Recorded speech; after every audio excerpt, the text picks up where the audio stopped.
அப்போஸ்தலனாகிய பவுல் தீமோத்தேயுவுக்கு எழுதின 2ஆம் நிருபம் 4ஆம் அதிகாரம். நான் தேவனுக்கு முன்பாகவும் உயிரோடு இருக்கிறவர்களையும் மரித்தவர்களையும் நியாயம் தீர்க்க போகிற கர்த்தராகிய இயேசு கிறிஸ்துக்கு முன்பாகவும் அவருடைய பிரசன்னமாக்குதலையும் அவருடைய ராஜ்யத்தையும் சாட்சியாக வைத்து கட்டளையிடுகிறதாவது, சமயம் வாய்த்தாலும் வாய்க்காவிட்டாலும் ஜாக்கிரதையாய் திருவசனத்தை பிரசங்கம் பண்ணு. எல்லா நீடிய சாந்தத்தோடும் உபதேசத்தோடும் கண்டனம் பண்ணி கடிந்து கொண்டு புத்தி சொல்லு. ஏனென்றால் அவர்கள் ஆரோக்கியமான உபதேசத்தை பொறுக்க மனதில்லாமல் செவித்துள்ளவர்களாகி தங்கள் சுய இச்சைகளுக்கேற்ற போதகர்களை தங்களுக்கு திரளாய் சேர்த்து கொண்டு சத்தியத்திற்கு செவியை விலக்கி கட்டுக்கதைகளுக்கு சாய்ந்து போகும் காலம் வரும்.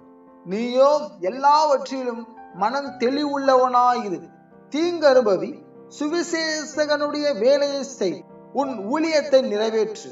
ஏனென்றால் நான் இப்பொழுதே வான பலியாக வார்க்கப்பட்டு போகிறேன். நான் தேசத்தை விட்டு பிரியும் காலம் வந்தது. நான் போராட்டத்தை போராடினேன், ஓட்டத்தை முடித்தேன், விசுவாசத்தை காத்து கொண்டேன். இது முதல் நீதின் கிரீடம் எனக்காக வைக்கப்பட்டிருக்கிறது. நீதியுள்ள நியாயாதிபதியாக கர்த்தர் அந்நாளில் அதை எனக்கு தந்தருளுவார். எனக்கு மாத்திரம் அல்ல, அவர் பிரசன்னமாக்குதலை விரும்பும் யாவருக்கும் அதை தந்தருளுவார். நீ சீக்கிரமாய் என்னிடத்தில் வரும்படி ஜாக்கிரதைப்படு. ஏனென்றால் தேமா இப்பிரபஞ்சத்தின் மேல் ஆசை வைத்து என்னை விட்டு பிரிந்து தெசலோனிக்கே பட்டணத்திற்கு போய்விட்டான். கிரேஸ்கே கலாத்தியா நாட்டிற்கும் தீத்து தல்மாத்தியா நாட்டிற்கும் போய்விட்டார்கள். லூக்கா மாத்திரம் என்னோடு இருக்கிறான். மார்க்குவை உன்னோட கூட்டி கொண்டு வா. ஊழியத்தில் அவன் எனக்கு பிரயோஜனம் உள்ளவன். தீக்கிக்குவை நான் எபேசுவுக்கு அனுப்பினேன். துரோவா பட்டணத்தில் இருக்கிற கார்ப்பு என்பவன் வசத்தில் நான் வைத்து வந்த மேலங்கியையும் புஸ்தகங்களையும் விசேஷமாக தோர் சுருள்களையும் நீ வருகிற போது எடுத்துக்கொண்டு வா. கண்ணானாகிய அலெக்சாந்தர் எனக்கு வெகு தீங்கு செய்தான். அவனுடைய செய்கைக்கு தக்கதாக கர்த்தர் அவனுக்கு பதிலளிப்பாராக. நீயும் அவனை குறித்து எச்சரிக்கையாயிரு. அவன் நம்முடைய வார்த்தைகளுக்கு மிகவும் எதிர்த்து நின்றவன். நான் முதல் விசை உத்தரவு சொல்ல நிற்கையில் ஒருவனும் என்னோட கூட இருக்கவில்லை. எல்லோரும் என்னை கைவிட்டார்கள்.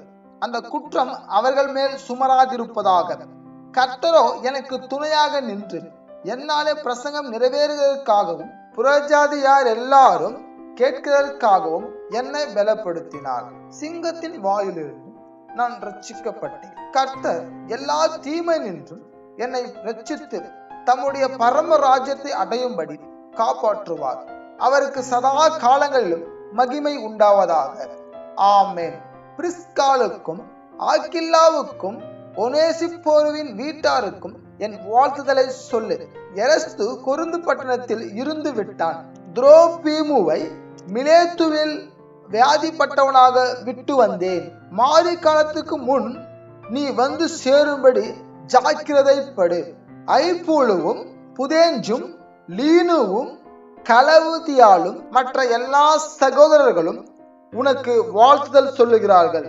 கர்த்தராகிய இயேசு கிறிஸ்து உன் ஆவியோடு கூட இருப்பாராக. கிருபை உங்களோடு கூட இருப்பதாக. ஆமென்.